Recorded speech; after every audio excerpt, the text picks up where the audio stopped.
conectas donde necesitas.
Bueno, en aras de la puntualidad, vamos a dar comienzo. Vamos a hacer presentación. em, Estás listo. Muy buenas tardes. Espero haya estado muy plácido su hora de almuerzo. Les quiero presentar muy especialmente a nuestra invitada especial desde México, la doctora Silvia Lascares Martínez. Ella es licenciada en psicología por parte del Instituto Politécnico Nacional. Tiene una maestría en neuropsicología por parte de la Universidad Nacional Autónoma de México. Es candidata a doctor en neurociencias de la conducta por parte de la Universidad Autónoma de México. Trabajo en línea de investigación, desarrollo de mentalización y teoría de la mente en preescolares y escolares. Bienvenida, Silvia. La sala Hola, es tuya. muchas gracias. Buen día. No, pues el día de hoy les voy a presentar el diseño de un instrumento que en colaboración con el doctor Julio Flores hemos diseñado. Entonces vamos a tener como tres momentos en la presentación. El primero de ellos es la revisión de la parte teórica de cómo aterrizamos estos dos conceptos. Posteriormente hablaremos del diseño y en la tercera parte, pues les presentaré parte de los resultados parciales que tenemos. El trabajo que llevamos a cabo ha sido con niños preescolares de 3 años, 6 meses a 6 años de edad. Voy a, en aras de que no tengamos como ningún problema, voy a detener el video. Me parece que es más fluido así, según. Bueno. Tenemos la capacidad, la teoría de la mente, digamos que engloba una definición bastante amplia. La definición de esta, si la buscamos en la literatura, es que es una capacidad para representar y determinar los estados mentales propios y de las personas con las que nos relacionamos. Va a incluir la comprensión de deseos, de intenciones, de creencias, y uno de los elementos fundamentales es que nos va a permitir comprender, predecir y explicar el comportamiento. Como podemos ver, esta definición es una definición bastante amplia que abarca demasiados procesos y demasiados momentos en el desarrollo. Es muy relevante la parte de la teoría de la mente o mentalización, porque tiene una relevancia fundamental en cuanto a que nosotros podamos entender e identificar las expresiones faciales que nos van a dar información sobre el estado interno de un individuo sin que haya este intercambio verbal. Otra de las relevancias es que nos permite la decodificación de estas expresiones, comprender y adaptarnos adecuadamente al ambiente en el que estamos. Una vez que nosotros podemos leer cuál es la emoción del otro, podemos adaptar nuestra respuesta y justamente podemos ser más empáticos o dar unas respuestas más pertinentes o más adecuadas para la interacción con el medio social. En el medio educativo, dentro de la literatura, hay una relación importante entre la capacidad de teoría de la mente y el éxito académico. Se ha visto que los niños que tienen habilidades para la lectura de emociones suelen tener un mayor éxito académico, y esto lo refieren a que probablemente estos niños estén más atentos a toda la emocionalidad que envuelve el proceso de aprendizaje y puedan concordar más, por ejemplo, con momentos en que los profesores se muestran emocionados o se muestran entusiastas. Entonces está justamente muy ligado también a la forma en la que se van a relacionar con sus pares. Cuando esta capacidad está alterada, nosotros la podemos identificar en un número bastante grande de alteraciones, como es el trastorno del espectro autista, la esquizofrenia, la depresión, la ansiedad, el trastorno obsesivo compulsivo, y bueno, la lista es bastante exhaustiva. Ahora, es aquí cuando nosotros nos enfrentamos a un problema considerable, dado que el concepto es bastante amplio.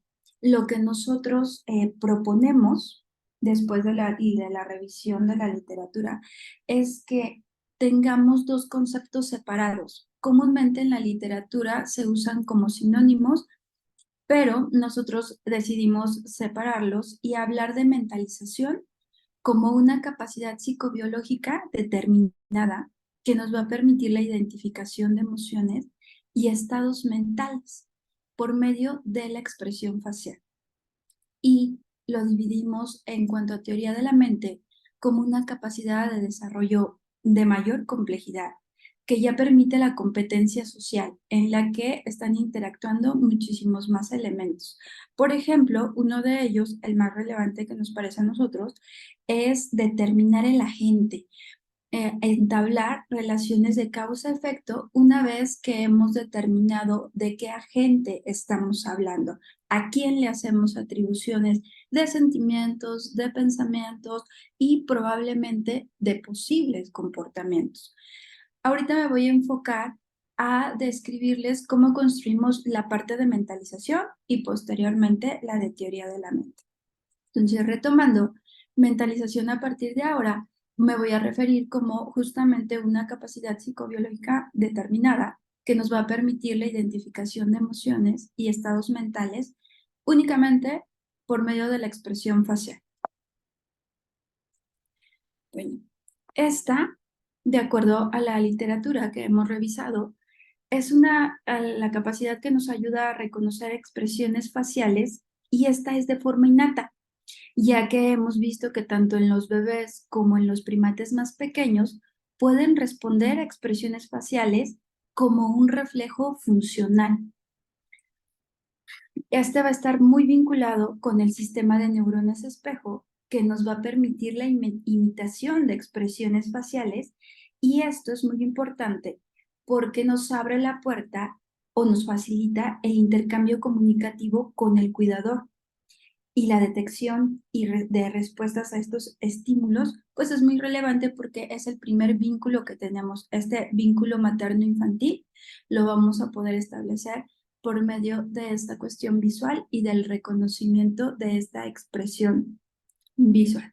Hay todo un sistema visual involucrado en cuanto a la red de reconocimiento que incluye el giro fusiforme, que nos permite el análisis de elementos que le dan identidad al rostro. Por ejemplo, los ojos, la boca, la nariz, toda la composición y también la movilidad que tenemos para el cambio de expresiones. Inicialmente, la percepción de estas expresiones es antagónica y los pequeños lo pueden, o los neonatos lo pueden identificar como agradable o desagradable. Posteriormente, en el desarrollo, se van a ir construyendo categorías que son más específicas a base de sentirse bien o mal, de que sea desagradable o agradable. Una de las emociones que cae dentro del rango de agradable, bueno, pues es la alegría, por ejemplo y van a estar muy vinculadas a procesos fisiológicos.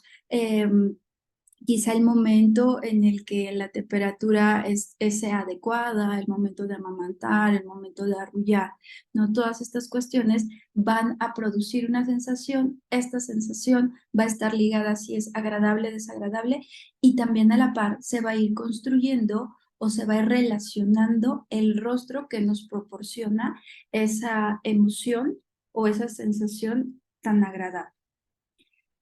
Los elementos que brindan mayor información son los ojos y la boca. Son puntos centrales y muy importantes para la construcción de los pequeños en cuanto a reconocimiento de expresiones faciales.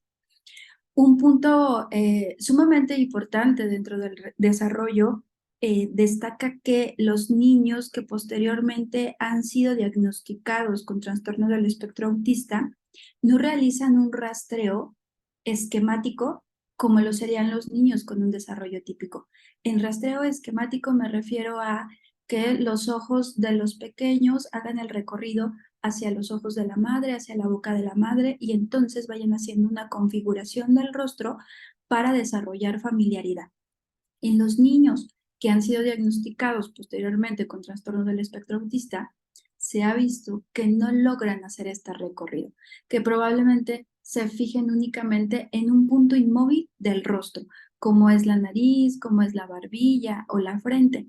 Esto es muy relevante para el futuro porque entonces no están configurando el rostro de su cuidador y hacer familiaridad con el cuidador primario o con los cuidadores de su alrededor lleva más tiempo y se puede construir a partir de otros elementos, como por ejemplo la voz. Pero ya estamos perdiendo algunos elementos relevantes dentro del desarrollo. Este reconocimiento, pues temprano, emerge alrededor de las 4 semanas. Por ejemplo, ya podemos observar que los bebés reaccionan con una sonrisa cuando se les sonríe. Y al final del primer año de vida, ellos guían su comportamiento a partir de la expresión facial del cuidador. Por ejemplo, si quieren tomar un objeto y no están seguros si es seguro o correcto hacerlo, miran al cuidador primario. Si notan aprobación o desaprobación, bueno, eso va a regir un poco su comportamiento. Nosotros retomamos, bueno, hay varios modelos dentro del reconocimiento de expresión facial. Uno de ellos, y el clásico que todos conocemos, pues es el de Edna. Algunas críticas al modelo es que pues se ha quedado atrás, han surgido algunos otros. Sin embargo, se siguen manteniendo las 6 emociones que propuso Edman como emociones básicas.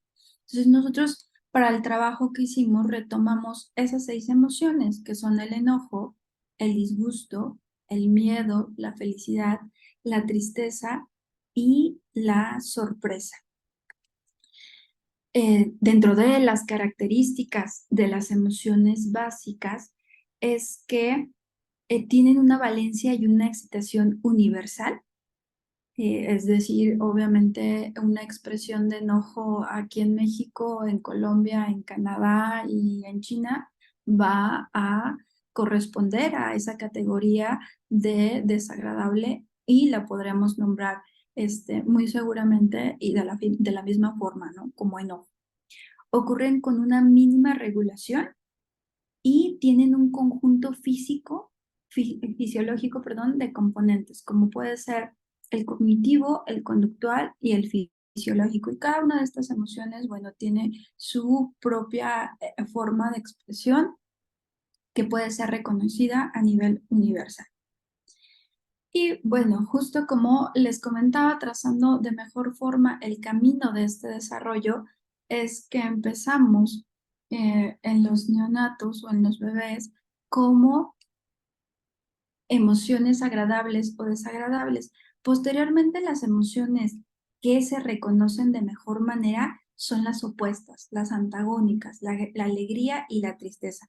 Hacia la infancia y hacia la niñez se va puliendo más el que nosotros podamos reconocer la diferencia entre emociones. El miedo, el enojo, el disgusto siguen en la escala de reconocimiento y al final la sorpresa. La sorpresa queda en medio de desagradable o agradable porque justamente aquí ya empieza a requerir de un contexto social. Depende de qué tipo de sorpresa me den, bueno, ya me voy recargando hacia si pudiera yo calificarla como desagradable o como agradable. Es importante destacar que únicamente estoy hablando de las emociones básicas.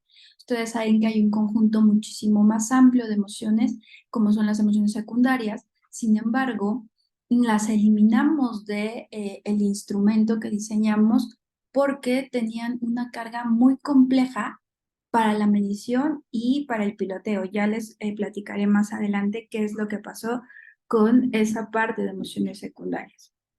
Bueno, por tanto, las emociones llevan un tiempo prolongado de desarrollo, van a mejorar en eficiencia y en especificidad. Se habla de etapas y de bloques de desarrollo más que de un continuo. Y cuando nosotros llegamos a la edad de 14 años, generalmente ya somos capaces de identificar las expresiones sutiles, según un artículo de Durat del 2007. A la edad de los 9 años ya podemos identificar y categorizar de manera pertinente las expresiones que son neutrales, según Thomas, igual en un artículo del 2007. Sin embargo, estos postulados de los autores cambian dependiendo un tanto de los artículos que ustedes revisen y también muy importante y fundamental de la tarea, el instrumento o el paradigma que ellos hayan usado. Ok, entonces entrando un poco más a la cuestión del diseño de estímulos. Una vez que nosotros ya elegimos qué tipo de emociones íbamos a incorporar, que justamente son la selección de emociones de Edman, nos pusimos a analizar fotos, ilustraciones, artículos, bancos de imágenes, baterías, para que nosotros pudiéramos extraer los rasgos característicos de cada una de las emociones que queríamos diseñar para mostrar a los pequeños. Partes fundamentales de lo que nos fijamos fue la angulación de los ojos, la boca, la cercanía entre rasgos, la ubicación de estos, las líneas de expresión, la dirección de la mirada, etcétera, etcétera. Tuvimos que trabajar con un diseñador gráfico porque queríamos darle un enfoque que fuera un tanto realista, por así decirlo. Inicialmente tuvimos 24 diseños 4 por cada una de las emociones, al final nos quedamos con 6 diseños. Ahorita, más adelante se los enseño.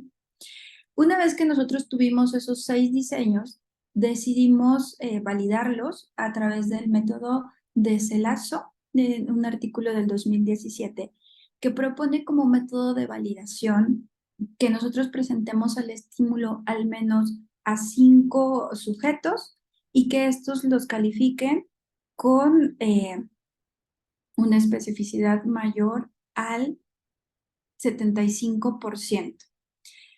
Perdón, al 55%.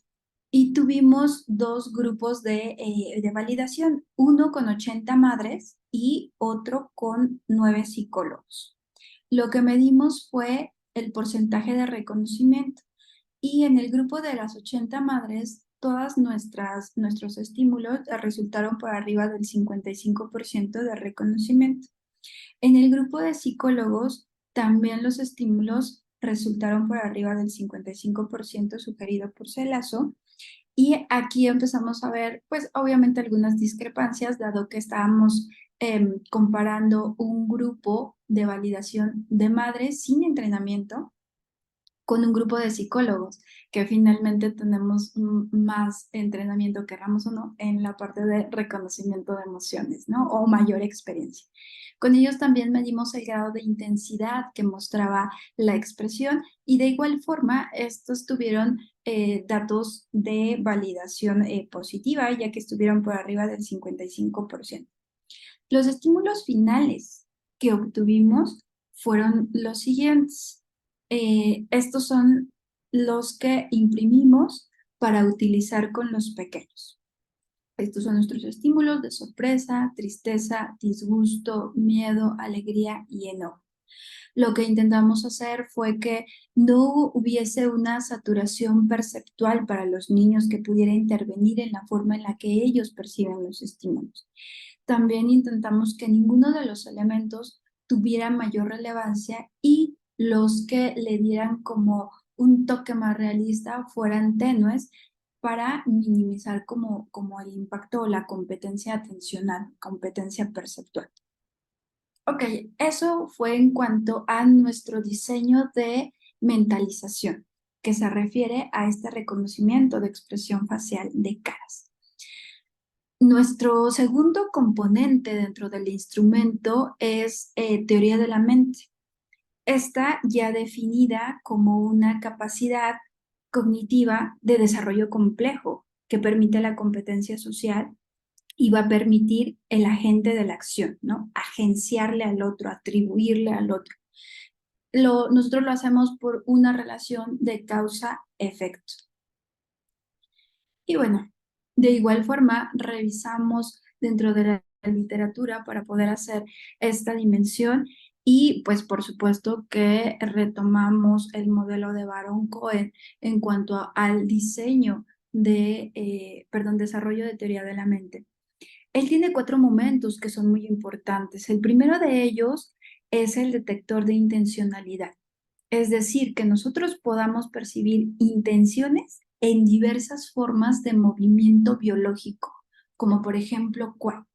Como un animal que se está desplazando y entonces yo percibo la intencionalidad de ese animal de a lo mejor poder llegar a donde están sus croquetes, o de una persona que tiene un vaso en la mano y que a lo mejor se está dirigiendo a servirse agua. O sea, esa parte de desplazamiento o de movimiento que conlleva una intención es fundamental para el desarrollo de teoría de la mente. El segundo de ellos es el detector de movimiento ocular, detectar la presencia de ojos y que nos demos cuenta que al mirar un objeto o lugar, le estoy prestando atención a ello. Es decir, a dónde se dirige mi mirada y, por tanto, si yo estoy viendo probablemente una lámpara, entonces yo estoy entendiendo que mi atención en ese momento es para la lámpara, ¿no? O si estoy viendo una persona, pues que la atención de esta persona que me mira es para mí, porque está dirigiendo su mirada hacia mí. El tercer momento es el mecanismo de atención compartida, que se da hacia el primer año de vida y ya se empieza a agregar mayor complejidad. Porque si una persona cambia la mirada, está cambiando el foco atencional y que no solo que se pueda cambiar el foco atencional, sino que podemos compartir ese mismo foco atencional si nosotros miramos hacia el mismo sitio. Quizá, no sé, vamos en la calle, una persona mira hacia el semáforo y yo volteo hacia el mismo lugar para mirar lo mismo que ella está mirando. Estamos compartiendo nuestra atención. El mismo foco lo estamos compartiendo para procesar ideas quizá que puedan concordar o que no. Y el tercer mecanismo fundamental también, que es el mecanismo de teoría de la mente. Es decir, yo empiezo a teorizar conforme a lo que estoy compartiendo o conforme a lo que yo estoy mirando y el cambio que yo puedo hacer continuo de eso que estoy mirando. Espero haber sido como eh, bastante fluida en esta parte que de repente es un poco enredada de entender. Bueno, entonces, esa capacidad de inferir estados mentales y su relación con acciones ya va en este cuarto mecanismo de teoría de la mente. Y bueno, si bien se describe una red amplia de teoría de la mente, las áreas de la corteza prefrontal medial, orbitofrontal y frontodorsal medial intervienen en el pensamiento representacional de introspección, de comparación entre nosotros mismos y los otros, así como en el razonamiento lógico deductivo y la intencionalidad que podamos identificar en el otro o incluso en nosotros mismos. Retomamos también parte de una tarea o el esquema de una tarea propuesta por Baron Cohen, Leslie Fried, en un artículo de 1986, en el que ellos hacían una comparación de 3 grupos de niños, que en un momento se las voy a presentar. Ahorita quiero presentarles como justo el esquema que usaron. Para valorar la capacidad de teoría de la mente, conformaron una serie de historias a través de imágenes. Enfatizaron la importancia de comprender la intencionalidad que va a permitir la relación causa-efecto que se establece entre diferentes elementos. Para ello, ellos hicieron 3 niveles de complejidad. El primero de ellos es la mecánica, que son secuencias causales simples como objetos físicos con una persona, ¿no? Es el primero de ellos, el de arriba, que justamente una persona va caminando, encuentra una piedra y tropieza con ella. El segundo nivel de complejidad es el conductual o comportamiento social. Ya se integran rutinas o eventos. Puede haber una interacción entre 2 personas o entre 2 personas y un objeto.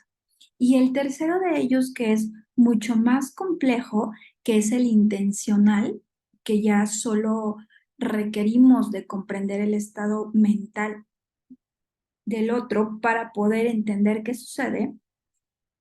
Es decir, se tiene que descifrar la intencionalidad y para ello se tiene que comprender justamente qué es lo que podría estar pensando la otra persona, qué es lo que podría estar pensando el protagonista. El proceso cognitivo de cada uno de estas dimensiones, pues obviamente es distinto debido al número de elementos en cada dimensión, y no solo al número de elementos, sino al tipo de relación que se entabla entre esos elementos. Y bueno, cuando Baron Cohen, Leslie y Fried corrieron este paradigma, al aplicarlo en niños preescolares con desarrollo típico, el primer grupo, con síndrome de Down el segundo grupo y con TEA el tercer grupo, se observó que los niños con desarrollo típico tuvieron un desempeño que mejoró conforme la complejidad del paradigma, que eso es bastante relevante. Los niños con síndrome de Down tuvieron un desempeño menor que los normales y similar en las 3 dimensiones, no hubo mucho cambio. Sin embargo, los niños con TEA tuvieron un menor desempeño en la dimensión mecánica, e igual en los niños típicos en la dimensión conductual y menor en la condición de estado mental. Esta tarea hay que recalcar que conllevaba una alta demanda verbal, que es un mediador de la mayoría de las pruebas que aplicamos y es un factor importante a poder, en la medida de lo posible, obviamente, controlar cuando nosotros hacemos las mediciones. Entonces, estos datos son bastante relevantes. Esta diferencia entre que los niños con desarrollo típico, entre más elementos y más complejidad haya, parece que su desempeño es mucho mejor, probablemente porque se ve más enriquecida en las teorías que pudieran usar para deducir. Sin embargo, en los niños con TEA, pues pasa lo contrario, ¿no? Entre más elementos y que ellos puedan entablar mayor o un mayor número de relaciones entre esos elementos, pues falla la parte de deducción. Por tanto, nosotros retomamos como este mismo esquema de 3 dimensiones, mecánica, conductual e intencional, para construir nuestras historias. Entonces, la forma, el proceso fue que tuvimos una selección de los niveles de diseño, analizamos la composición de cada nivel con el número de elementos y tipo de relación, diseñamos 6 historias por nivel con 4 tarjetas, con un mínimo de elementos sin color, nos apoyamos de un diseñador gráfico y cuidamos que tuviéramos una complejidad creciente. Entonces, inicialmente tuvimos 4 historias por nivel con 4 tarjetas por historia. Cuando nosotros realizamos el piloteo, observamos que para los niños pequeños eran historias demasiado largas y en los niños mayores, cercano a los 5 años o a partir de los 5 años, eran demasiado fáciles. Entonces lo que nosotros hicimos fue rediseñar toda la parte de historias y cortamos nuestro grupo de edad en dos. El primero de ellos en niños de 3 años, 6 meses a 4 años, 11 meses, que le llamamos el grupo de los pequeñitos, y el otro grupo fue de 5 años en adelante, a 6 años o 6 años y medio, que ya es el grupo de los grandes. Y las tarjetas quedaron 2 historias por nivel, en los pequeñitos con 3 tarjetas y en los grandes 2 historias por nivel con 4 tarjetas. Dentro de toda la revisión que hicimos acerca de cómo se hacen las mediciones en teoría de la mente, encontramos que en teoría de la mente engloban como muchísimos aspectos. Por ejemplo, que puedan tener contenido inesperado, comprensión de la mentira, mentira piadosa, metedura de patas, bueno, un número bastante amplio. Nosotros únicamente nos quedamos con la parte de causa-efecto, que nos parece algo bastante básico. Y la forma en la que hacen comúnmente la medición es a través de tareas narradas o que tienen una alta demanda verbal.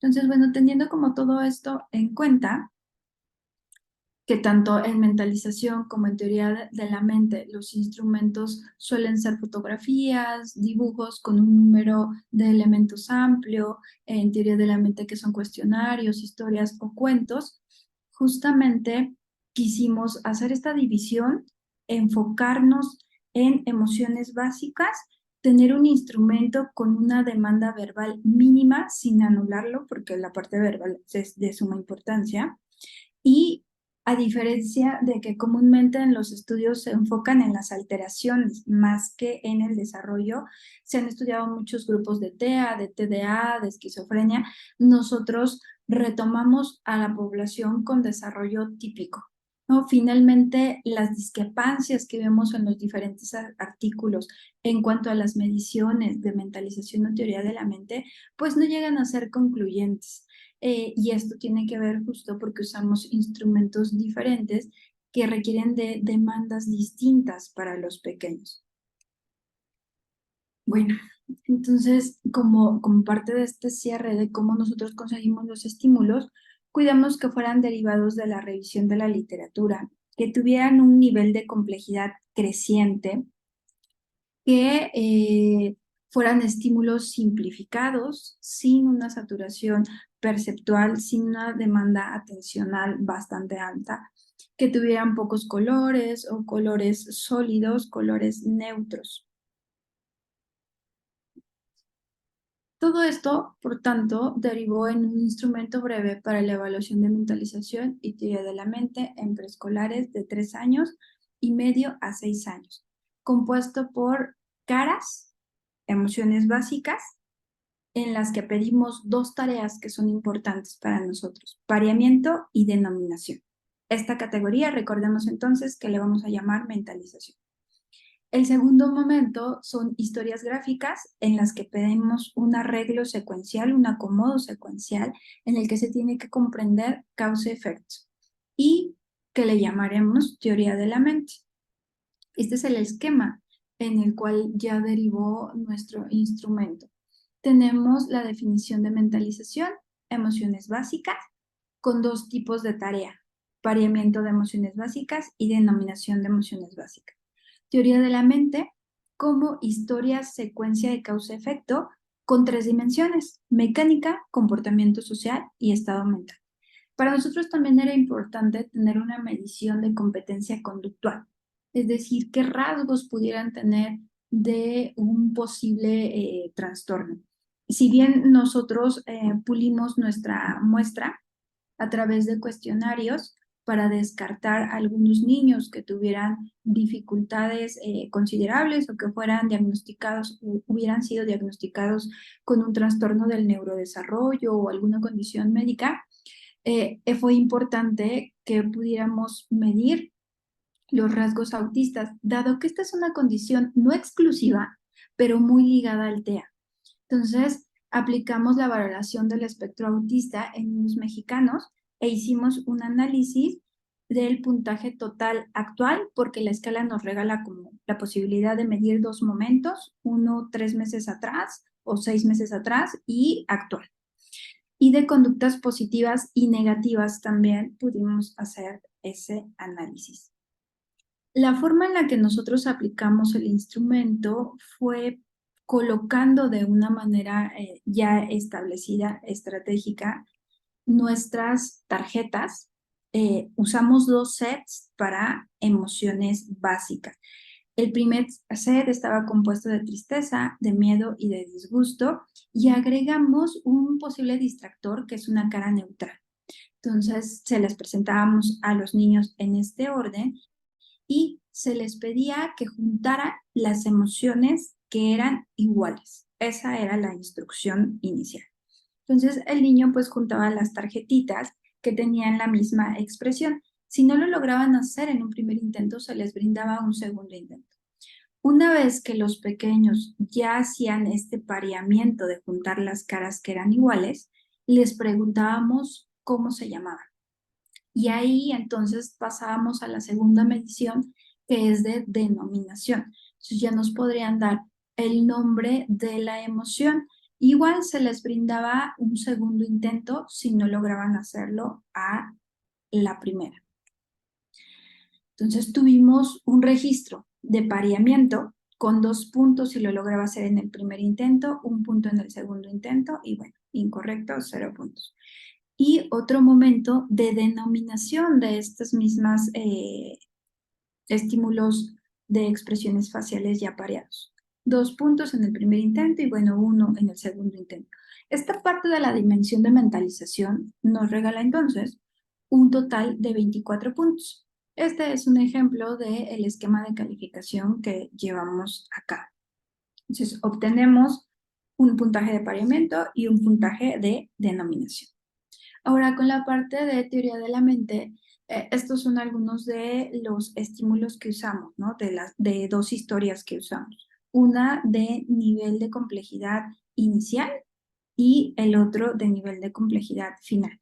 Entonces, si se fijan en el conductual, perdón, en el mecánico, que es el primero, pues el número de elementos es pobre, son pocos elementos.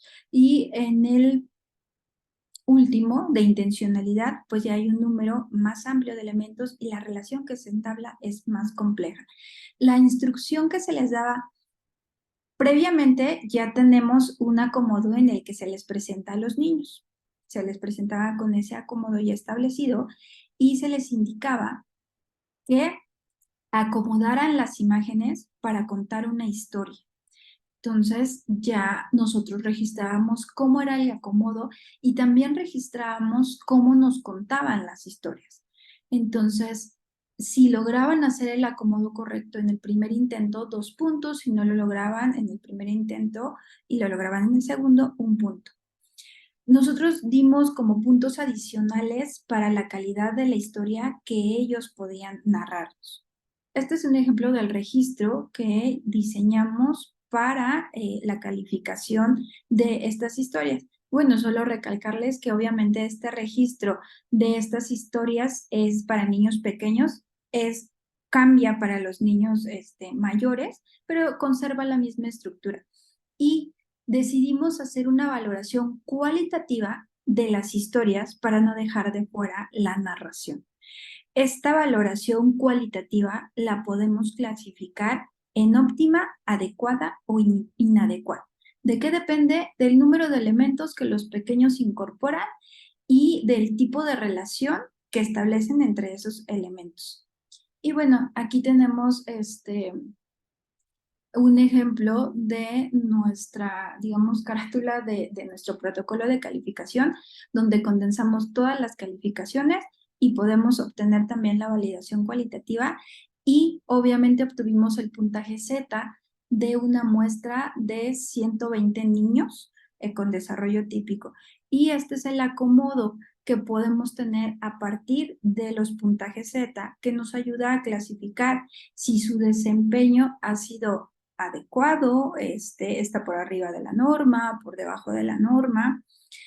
Y nos parece que una bondad del diseño que hemos hecho es que son tareas sencillas, de fácil aplicación y que nos permiten tener puntajes de manera disociada. Por ejemplo, la parte del emparejamiento, de la denominación, junto mentalización, que es emparejamiento más denominación, la parte de teoría de la mente y puntaje final, ¿no? Entonces, así de forma rápida podemos ver que este pequeñito, pues quizá tiene dificultades en la percepción, pero tiene una buena denominación D, y en la parte de teoría de la mente lo hace bastante bien, ¿no? Cae dentro de la norma, pero pudiéramos reforzar una cuestión que es más de percepción visual, de identificación. En cuanto a la parte del Bean High, este tiene un corte de alrededor de 16 puntos para ya un corte clínico. Como podemos ver, la mayoría de nuestra muestra, en el caso de las niñas, se conservó por debajo de esa muestra. Sin embargo, en el caso de los niños, sí tuvimos ahí algunos pequeños que obtuvieron más puntajes del corte clínico. Sin embargo, en las historias clínicas que nosotros obtuvimos, no hay datos de. Entonces, bueno, pudiera ser que hay como cuestiones de rasgos quizá, o lo que siempre sucede, que hay una disociación importante en lo que reporta la madre y en la condición real del pequeñito. Otro de los datos relevantes que obtuvimos de la aplicación de nuestro instrumento fue la correlación entre la escala Bean High y también el CI. Nosotros también hicimos aplicación de pruebas de atención y de CI para pulir nuestra muestra, y en cuanto al puntaje global de la escala Bean High y de nuestra escala, obtuvimos una correlación negativa, es decir, entre mayores puntajes de la escala Bean High, pues menor era el desempeño en nuestro instrumento. Y les vuelvo a repetir, no está dirigido específicamente para TEA. Sin embargo, pues es la muestra que presenta más dificultades en esta área, por eso la retomamos, ¿no? Como un punto importante de partida. Y de igual forma obtuvimos correlaciones positivas con el puntaje de CI y el puntaje de nuestra muestra. Entre mayor es el puntaje de CI, mayor es el desempeño de nuestra muestra, que es otra de las variables que siempre se considera cuando hablamos de teoría de la mente. Otro de los puntos importantes, de los puntos relevantes que nosotros pudiéramos destacar es que cuando hacemos un análisis cualitativo, un análisis como más visual, este es de una submuestra, no es de las 120 que utilizamos inicialmente. De otra submuestra, pues podemos identificar de manera cualitativa cuáles han sido los niños con un puntaje alto en Bean High, es decir, con rasgos importantes de TEA, y también que tuvieron un desempeño bajo en en nuestro instrumento. Esta únicamente, por ejemplo, es de denominación total en niñas y en niños. Y si ustedes se fijan, el comportamiento es diferente. Estamos midiendo simplemente la habilidad de denominar con el puntaje, la relación del puntaje de la escala Bean High a rasgos autistas. En niños parece que puede ser más sensible que en las niñas, ¿no? En las niñas parece que hay un desarrollo como más normal, sin tantos saltos, sin tantos cambios abruptos. Dentro de las disociaciones que nosotros encontramos en el instrumento, podemos destacar una que nos parece muy importante, que es el desempeño de pareamiento y de denominación, que no es lo mismo. Cuando nosotros trabajamos con el reconocimiento de emociones, pensamos que si el niño logra denominarla, ya está dominado esa categoría, ¿no? Y en realidad en niños pequeños, pues obviamente vamos a tener como muchas fallas en la denominación. Entonces el hecho de que nosotros podamos hacer que los niños pareen, nos regala un extra de vigilar cómo va ese proceso de desarrollo. Y entonces podemos ver que la verde es el primer intento en el que ellos pudieron identificar la emoción y parearla correctamente. El amarillo es que lo identificaron en el segundo intento y el rojo es que no lo lograron hacer. Entonces, si ustedes se fijan en pareamiento, puede ser un corte grueso para el desarrollo, dado que puede ser una tarea que los lleve al tope, que los lleve al límite. Sin embargo, la denominación, el rojo nos indica que fallaron. Entonces, no es lo mismo que nosotros podamos reconocer una expresión facial de manera visual a que nosotros la podamos denominar. Nos lleva mucho más tiempo y únicamente hablando de emociones básicas. Otro de los puntos importantes que nosotros observamos es que dentro de nuestro instrumento nos permite ver que el desarrollo es un desarrollo lineal, ¿no? Que sí corresponde su desempeño, este va mejorando conforme van desarrollando más meses de edad. Concuerda con toda esta parte, principalmente en las tareas de causa-efecto, que son las que de repente nos llaman más la atención porque van requiriendo de muchos más elementos del desarrollo para que nosotros podamos tener esa capacidad deductiva. Entonces, nuestros datos concuerdan en la estimación curvilínea con que entre mayor meses de edad, pues mayor es la habilidad o el desempeño en esta tarea, que también concuerda con la parte de la literatura. Y bueno, en cuanto al puntaje global de cómo se desempeña cómo se desempeñan en nuestro instrumento y en los rasgos autistas, niños y niñas azul, niños verdes, obtuvimos este esquema visual que nos gusta bastante porque creemos que podemos identificar de manera fácil algunos casos de niños que, por ejemplo, obtuvieron un puntaje bajo en nuestro instrumento y obtuvieron un puntaje alto en rangos autistas. O sea, esas colitas que siempre quedan en la estadística, que son fuera de la norma, ya sea porque están muy por arriba o muy por debajo, las podemos identificar aquí. Esto nos lleva para más a un análisis cualitativo, porque, por ejemplo, tenemos puntajes cerca del corte clínico como es este, pero también un muy buen puntaje en o cerca de la norma también en nuestro instrumento, ¿no? Estos niños creo que nos abren la posibilidad de hacer análisis cualitativos más exhaustivos porque son esos pequeñitos que quedan volando, que dices, bueno, cumple para unos criterios para un diagnóstico, pero no cumple todos. Falla en estas tareas y yo esperaría que fallara, que siguiera fallando, pero no. O sea, es la duda que siempre tenemos. Apunta a, pero no cumple todos los criterios.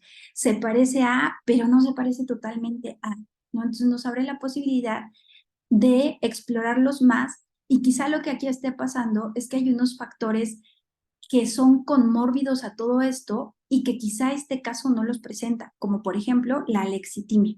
La alexitimia está muy ligada al trastorno del espectro autista y entonces dejamos de pensar que por ser autista va a tener estas dificultades y abre la posibilidad a que nosotros pensemos que la alexitimia puede formar parte del cuadro del espectro autista.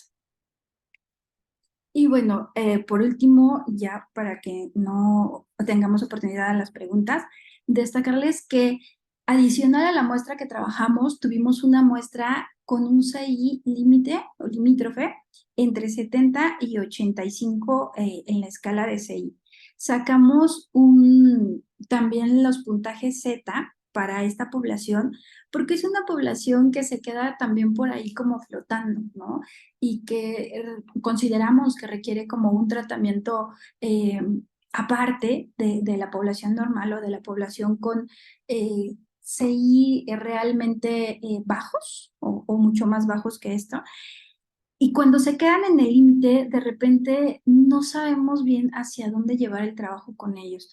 Entonces, el que podamos tener también normas para esta población nos permitirá guiar de mejor forma la parte de intervención. A manera de cierre, nosotros obtuvimos en nuestro instrumento datos a favor de la importancia de pareamiento y no solo de denominación. Es decir, siempre que exploremos la parte de reconocimiento de emociones, nos debemos de asegurar de hacerlo en dos dimensiones que son importantes, como la identificación o percepción visual y la denominación. Y justamente aunado a eso, que el pareamiento puede tener un desarrollo muy temprano y puede ser un corte grueso para medir el desarrollo.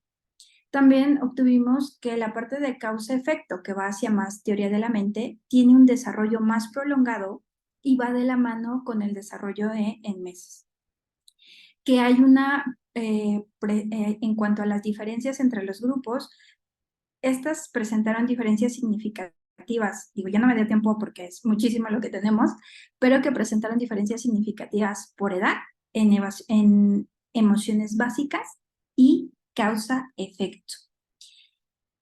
También pudimos identificar que en género se identifica un comportamiento diferente, que en los niños pareciera que el desarrollo va a saltos o a cambios abruptos, principalmente en las tareas de causa-efecto, es decir, de teoría de la mente, y que en las niñas parece que el desarrollo es más continuo, ¿no? Digamos, más pequeñito, pero más continuo, de tal forma que en algún momento se alcanzan en las habilidades que deben de tener. Y que la relación de los meses de desarrollo con el puntaje de emociones básicas y causa-efecto, pues fue constatado en el desempeño del instrumento. Y por último, pues que obtuvimos relaciones significativas entre el Bean-High y el puntaje global que nos permite la validación convergente del instrumento que obtuvimos. Y bueno, seguramente habrá preguntas de su parte, de mi parte es todo y quedo abierta a las preguntas que puedan tener.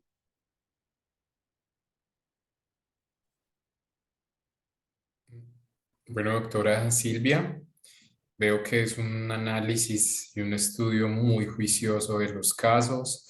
La felicito por tan impecable ponencia. La verdad, no esperaba menos de ustedes. Eh, bueno, por acá me dicen que cómo pueden tener acceso al instrumento.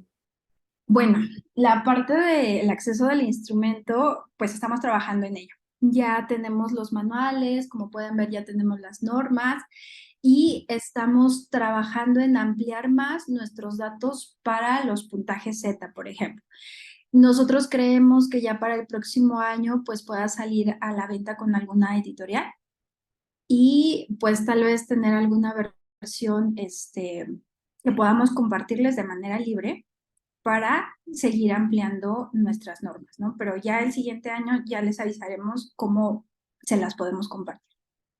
Me preguntan que cuál serían las principales diferencias en torno a una batería de screening, por lo que yo comprendo. Me imagino que como una diere o una dos. ¿Cuáles serían las diferencias? Es importante destacar que esta no es una prueba para autismo. Esta es una prueba para mentalización y teoría de la mente, que podemos aplicarle básicamente a cualquier pequeñito, sea la condición que sea. Nosotros hablamos tanto de TEA y de rasgos de autismo porque en esa condición es donde más se presentan estas dificultades. Pero recordemos que no es exclusiva. Los niños incluso que tienen, no sé, estados depresivos, que tienen alguna alteración médica, la podemos usar. O sea, no es una prueba exclusiva para autismo. Solo la usamos como un referente, pero la podemos usar en cualquier pequeñito. Me parece muy valiosa la pregunta en cuanto a las diferencias de otras pruebas de teoría de la mente que existen. Y nosotros cuidamos que fuera una prueba breve. La prueba la aplicas en máximo 15 minutos, pensando que es para niños pequeños. Si ustedes pudieron ver parte de las tarjetas que manejamos, son tarjetas simples, material simple que llama la atención y con el cual podemos trabajar con los pequeñitos. Otra de las ventajas es que retomamos los criterios básicos del desarrollo de mentalización y de teoría de la mente y los podemos medir de forma fácil y podemos identificar si cumple o está dentro del nivel de desarrollo esperado para su edad o no. Y a partir de ahí podemos ir construyendo nuestra intervención. Otro de los puntos muy importantes que nosotros cuidamos y creemos que es una ventaja es la parte del lenguaje. Muy seguramente los que trabajan con pequeñitos saben que el lenguaje es un mediador de la respuesta de estos niños. Si nosotros cargáramos de lleno, como en muchos instrumentos de teoría de la mente, la parte del lenguaje, tanto impresivo como expresivo, perderíamos elementos del desempeño real de la comprensión de secuencia, en este caso causa-efecto. Si bien nosotros lo que cuidamos es el acomodo de la secuencia lógico, la agencia que le das a través del acomodo visual. Ese es un puntaje que ya obtenemos para teoría de la mente. Adicional, tenemos la valoración del lenguaje del pequeñito sin que este sea el mediador total, ¿no? Sin que intervenga, sin que contamine esa calificación. Y la parte del lenguaje está en nuestro instrumento como una parte cualitativa. Si su desempeño, la narración fue óptima, adecuada e inadecuada. Entonces, nos parece que esos son elementos importantes y principales para que se pueda aplicar el instrumento. Es fácil de aplicar, es fácil de calificar y al nosotros tener estas medidas tan específicas de tareas simples, podemos ubicar perfectamente si la dificultad está siendo en la parte perceptual, en la parte de denominación o quizá en el pensamiento lógico deductivo. Todos estos elementos comprenden mentalización y teoría de la mente. Bueno, ok, creo que fue muy claro para todos. No tengo más preguntas. No sé si alguien en la sala tenga alguna pregunta para hacerle a la doctora. Pueden levantar la mano o... Bueno, doctora, creo que todo fue muy claro. Le agradezco mucho por su ponencia, por su tiempo para con nosotros. Espero en unas próximas ocasiones pueda volver a acompañarnos y darnos la noticia de que ya tenemos comercialmente el instrumento. Entonces, un abrazo y muchas gracias. Muchas gracias a todos, muchas gracias, Carlos. Hasta luego. Hasta luego.